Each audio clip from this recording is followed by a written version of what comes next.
cancer est un mot qui est utilisé pour désigner un groupe de maladies, un groupe de plusieurs maladies. Et ces maladies sont caractérisées par une multiplication anarchique à une vitesse très importante des cellules d'un organe. Le cancer peut donc s'appliquer à n'importe quel organe. Il peut s'agir de cancer du sein, il peut s'agir de cancer de l'estomac, il peut s'agir de cancer de la prostate, il peut s'agir de cancer du sang. Le cancer peut toucher n'importe quel sujet à n'importe quel âge.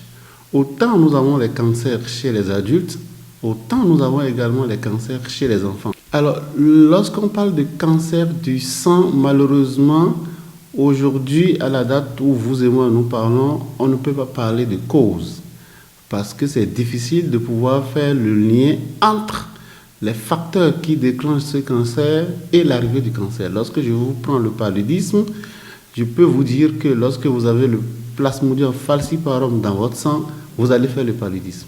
Mais en matière de cancer, cette relation de cause à effet n'est pas encore complètement établie. Mais on sait qu'il y a un certain nombre de facteurs qui peuvent prédisposer à faire un cancer du sang. Les facteurs fréquemment reconnus sont de plusieurs ordres. Nous avons les facteurs environnementaux. Donc ce sont les facteurs qui se trouvent dans notre environnement.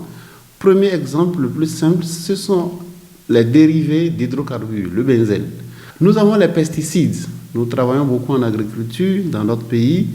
Les pesticides peuvent être des facteurs de risque pour développer un cancer beaucoup plus tard. Il y a les peintures qui peuvent être également des facteurs de risque.